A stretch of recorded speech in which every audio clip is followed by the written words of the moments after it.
Block 1. They found him sleeping under the bridge near Montmartre on a February morning when the frost still clung to the cobblestones and the air smelled of diesel and yesterday's rain. His name was Thomas Laurent, and he wore a coat so thin you could see through the worn patches on his elbows. He was 32 years old, though most people who passed him on the streets of Paris would have guessed 45. Poverty ages you in ways that sunlight and stress never could.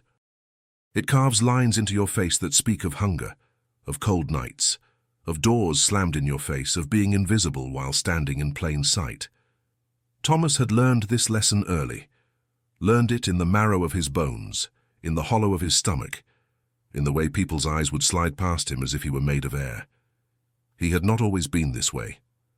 There was a time, years ago, when he had walked through these same streets with his head high and his pockets full enough to buy coffee without counting coins. He had worked at a small accounting firm in the 7th arrondissement, nothing glamorous but honest work that paid the bills and allowed him to sleep without the weight of tomorrow pressing down on his chest. Then his mother fell ill. Cancer, they said, the kind that spreads fast and takes everything with it.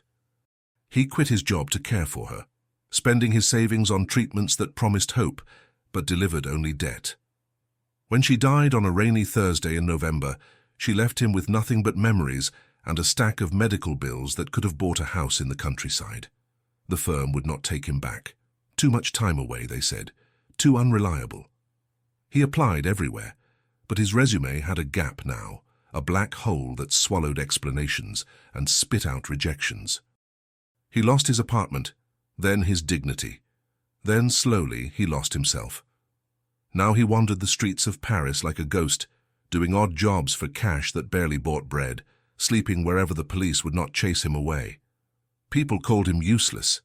They said it to his face sometimes when he asked for work or help.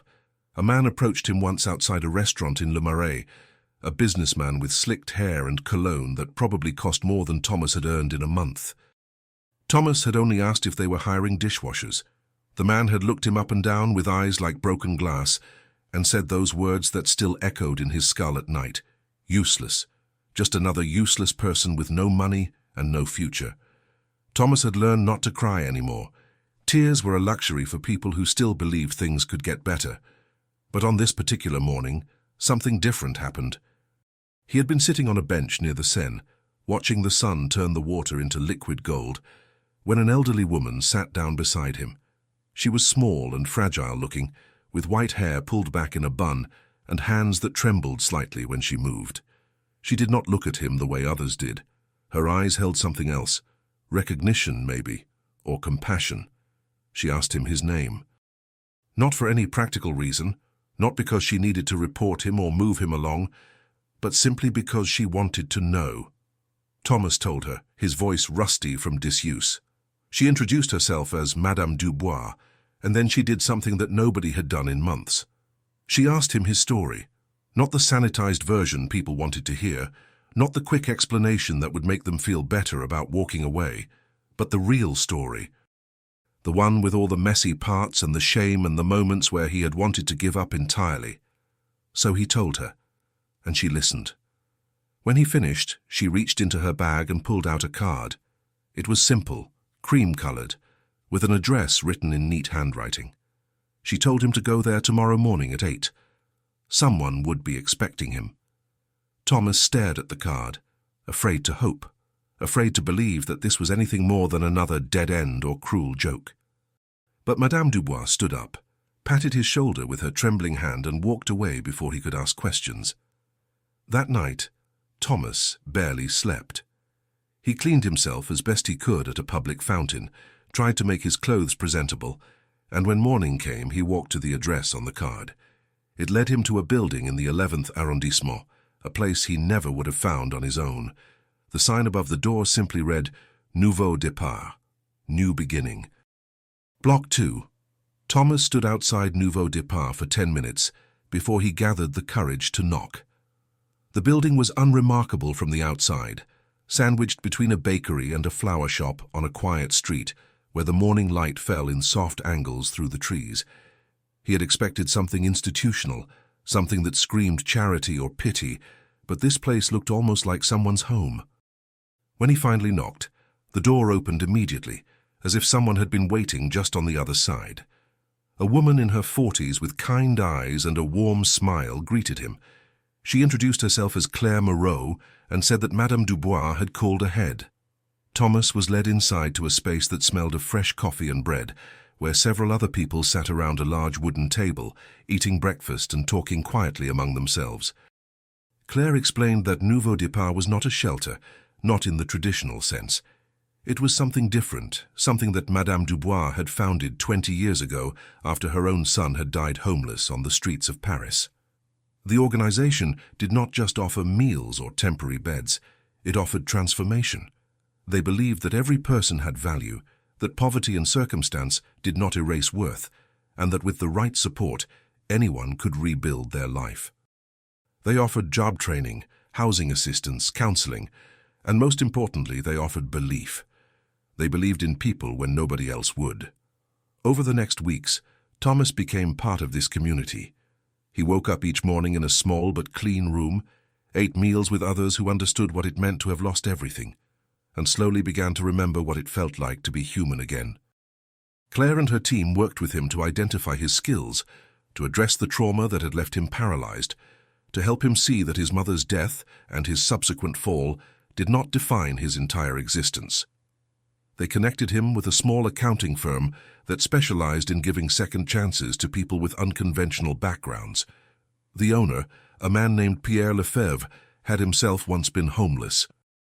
He looked Thomas in the eye during the interview and said something that cracked open the shell Thomas had built around his heart. He said that a person's bank account never determined their value.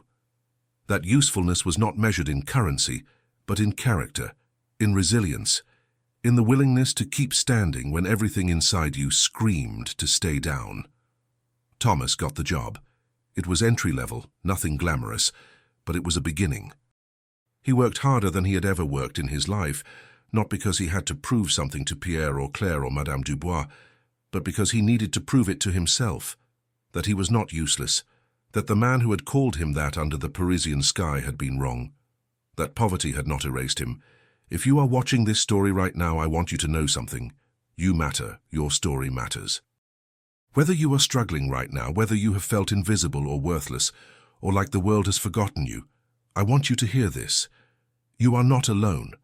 There are people who see you, who believe in you, even when you cannot believe in yourself. Take a moment and tell me in the comments, have you ever felt invisible? Have you ever been judged for something beyond your control? Share your thoughts below because your voice deserves to be heard. And if this story touched something in you, hit that subscribe button. Not because I am asking for numbers, but because stories like this need to be told, and people like Thomas need to be remembered. Months turned into seasons, and Thomas began to rebuild piece by piece. He moved into a small studio apartment in Belleville, nothing fancy but his own space with a door that locked and windows that let in morning light. He reconnected with an old friend from his previous life, someone who had not known about his time on the streets, and the conversation was awkward at first, but eventually warm. He started saving money again, not much, but enough to feel like he had some control over his future. But the transformation was not just financial or material. Something deeper was shifting inside him. He began volunteering at Nouveau Départ on weekends, helping new arrivals the way others had helped him.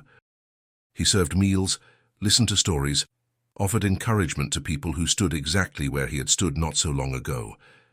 And in doing this, he discovered something unexpected: purpose. One Saturday afternoon in late summer, Thomas was working in the kitchen when Claire asked him to meet with a new arrival. The man was young, maybe 25, with hollow eyes and the same defeated posture Thomas recognized from his own reflection in store windows months before. His name was Julien Carpentier, and he had been living on the streets for 2 years after his family disowned him for reasons he did not want to discuss. Thomas sat with Julien at that same wooden table where he had first eaten breakfast months ago. He did not offer platitudes or false promises. He just told his story, the whole thing, the loss, the shame, the word that had cut him deeper than any knife. Useless. And then he told Julien what he had learned, that the word was a lie. That people who say such things are speaking from their own brokenness, their own inability to see beyond surfaces and bank accounts. That worth is inherent, not earned. That every person carries something valuable inside them, even when the world tries to convince them otherwise. Julian cried. Not the quiet, dignified tears of someone trying to maintain composure, but the deep, wrenching sobs of someone who had been holding everything in for too long. Thomas put a hand on his shoulder and said nothing, because sometimes silence is the most powerful response. But the real turning point came weeks later, in a way Thomas never could have predicted. He was walking through the Marais district on his way home from work when he saw him. The businessman, the man with the slicked hair and expensive cologne who had called him useless all those months ago. The man was standing outside the same restaurant, talking on his phone, looking irritated about something trivial. Thomas felt his heart rate spike, felt the old shame trying to crawl back up his throat. But then something shifted. He walked up to the man and waited until he finished his call. When the businessman finally noticed him, there was no recognition in his eyes. Thomas was clean now, well-dressed, no longer invisible. Thomas spoke calmly. He reminded the man of their encounter, of the word he had used, of the judgment he had passed. The businessman looked uncomfortable, defensive, started to make excuses. But Thomas did not let him finish. He said that he was not there for an apology. He was there to say thank you, because that word, as much as it had hurt, had also become fuel. It had pushed him to prove that worth is not conditional, that human value cannot be measured in currency or status. The businessman stared at him, speechless. Thomas smiled, not with bitterness but with something close to peace, and walked away. You know what I love most about this community we are building here? It is that we all understand what it means to struggle, to be judged, to feel like we are not enough. I would love to hear your story. Have you ever overcome something that seemed impossible? Do you know someone who deserves to have their story told? Share it in the comments below. Your experience might be exactly what someone else needs to hear today. And if you have suggestions for stories you want me to cover, drop them below. This channel is as much yours as it is mine. The months that followed brought changes Thomas had never imagined possible. Pierre Lefebvre promoted him to a supervisory position at the firm, recognizing not just his skills, but his ability to connect with clients who came from difficult backgrounds. Thomas found that he had a gift for making people feel seen, for treating them with dignity, regardless of their financial situation. It was something he had learned not from textbooks, but from lived experience, from knowing what it felt like to be dismissed and deciding never to make anyone else feel that way. Nouveau Départ expanded its programs, and Claire asked Thomas to lead workshops for new arrivals about rebuilding credit and managing finances. He accepted, though he felt unqualified at first. But when he stood in front of those groups and saw the same fear and hope in their eyes that he had once carried, he understood that qualification is not always about credentials. Sometimes it is about empathy, about having walked the path and being willing to light the way for others. Madame Dubois attended one of his workshops. She sat in the back row, that same gentle smile on her face, and when it was over, she approached him with tears in her eyes. She told him that her son would have been proud, that this was exactly why she had started Nouveau Départ in the first place, to create a place where one act of compassion could ripple outward infinitely. Thomas asked her why she had helped him that day by the Seine. She said something he would never forget. She told him that she saw herself in every person society had discarded, that her son had died believing he was worthless, and she had made it her mission to make sure nobody else died carrying that lie. Thomas realized then that his story was not just about survival. It was about the profound truth that we are all connected, that one person's belief in us can alter the entire trajectory of our lives, and that the most powerful thing we can do is pass that belief forward. He began speaking at schools and community centers, sharing his story with young people who were struggling, who felt like their circumstances defined their potential. He talked about his mother, about the grief and debt that had swallowed him, about sleeping under bridges and being called useless. But he also talked about Madame Dubois and Claire and Pierre and everyone who had refused to let him disappear. He talked about the moment when he stopped waiting for the world to see his value and started believing in it himself. One evening, Thomas received a letter. It was from Julian, the young man he had counseled months before. Julian wrote that he had gotten a job, found stable housing, and was volunteering at a different organization helping others. He said that Thomas had saved his life, though Thomas knew that was not quite accurate.